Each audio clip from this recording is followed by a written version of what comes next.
lot of old recipes like Duchess potatoes had a great idea, but they didn't execute very well. They had a little bit of cream or none.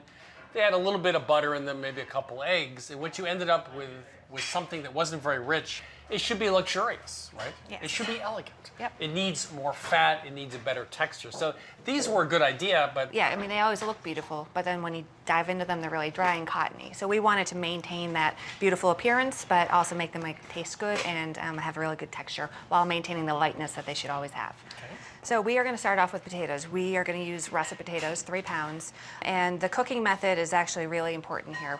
We tried boiling them, but that just adds water to the end product, which makes it weighed down. We also tried baking. Baking worked really well, but it added an hour onto the cooking process. Fanny had a lot of time, though. Fanny did, but we don't. She can sit there all day and bake potatoes, but we This is can't. a different time. So we found that microwaving them for about 18 to 25 minutes or so was the best thing because they were cooked all the way through and there's no added water from boiling them. Okay? You want to poke them so that they don't explode in the microwave. Just take a fork. All you're doing is piercing the skin.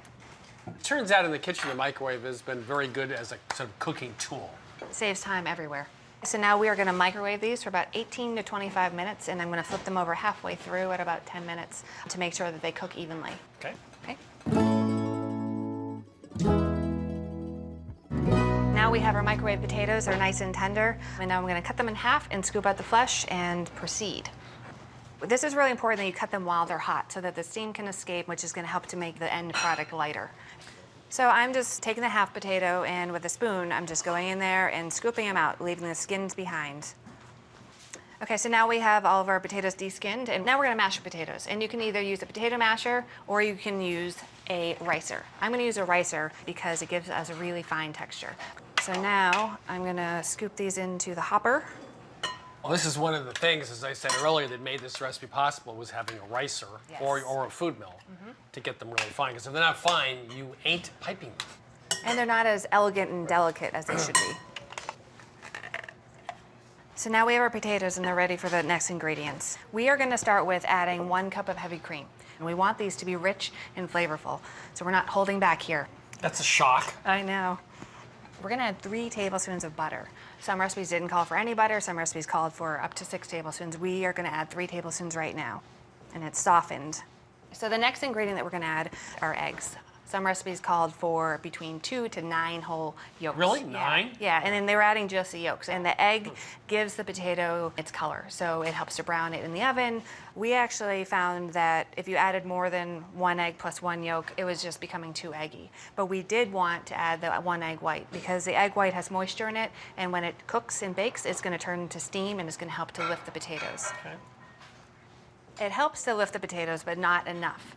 If we went beyond that, then they started to taste eggy. So we had to come up with another method. We decided to add 1/2 teaspoon of baking powder, which is going to help to give it just that extra boost that they need to stay light. And now we're going to add a pinch of nutmeg, 1 1/4 teaspoons of salt, and 1/2 teaspoon of black pepper. Now I'm just going to fold this gently to incorporate all the ingredients. You don't want to overwork it because potatoes that you stir the heck out of become very gluey. So you need to be gentle with your potatoes. You need to be gentle, absolutely. So now we are going to just let these sit here for about 10 minutes just to cool down to room temperature. You might find a little bit of it gone when you come back.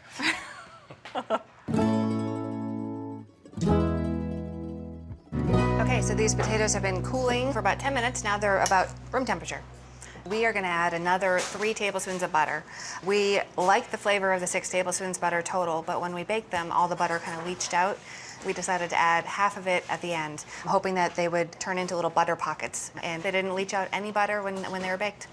So I'm just going to fold it just so that it is evenly distributed, but you don't want to mash it. See these little butter flecks? They're going to bake up nicely when they're in the oven. Okay. So now we are going to fill up our piping bag. And this is actually going to enable us to use a star tip and pipe little mounds of potato, which is going to then brown in the oven. But can we just take a quick moment to say those disposable pastry bags, I mean, you might as well go buy one that's heavy duty. Yep. Actually, it's easier to work with. And then you buy one, you're done. And so, you always have it. Yeah, Right. so we like the real deal. So I'm folding this top over just to make this a little neater. If you don't do that, then you're going to get potato all around the edges and it's just going to make a mess. So I'm going to start with just 1/2 of the potatoes. Let them kind of fall to the bottom, and then I'm going to unravel this You don't want any air in there, so you just kind of knead it until the air comes out, and then you twist the top like this, and you're ready to pipe. As I'm working, I'm kind of twisting the top, just like a tube of toothpaste, so that all the potato mixture is at the bottom. Very Nothing nicely fancy. done. Yeah. All right. There we have it. We are now going to take these and we're going to lightly spray them with vegetable spray. Well, they're already cooked. They are not already cooked. We just added raw Oh. eggs, so we need to cook those through, and we want these beautiful ridges to brown up and become really gorgeous. So we are going to bake these in a 475-degree oven on the upper middle rack, so it's close to the heating element, for about 15 to 20 minutes until they are baked through and nice and brown and beautiful. Okay. Okay.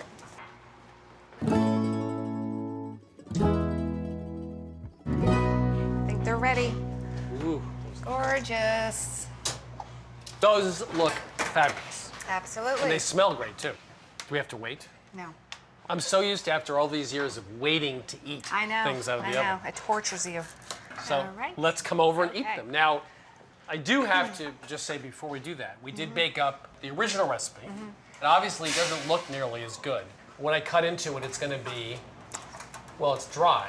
It's dry and cottony. The exterior is like a shellacked coating of egg, and it's just very eggy. So let's compare. Actually, let me just cut into this and show.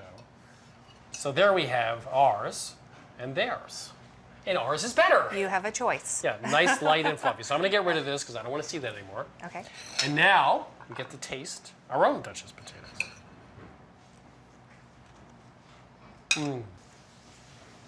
Those are really, really good. A little bit more elegant than mashed potatoes. It's light, Yes. but has a nice, smooth texture.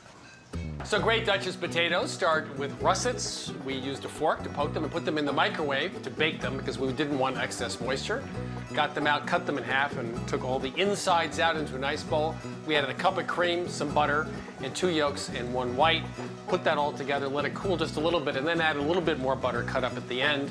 And then pipe them out and into a very, very hot oven, 475 degrees, to finish. So there you have it from Cook's Country, a terrific recipe for Duchess potatoes. You can get this recipe, all the recipes from this season.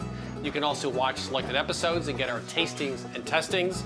Just go to our website at cookscountrytv.com.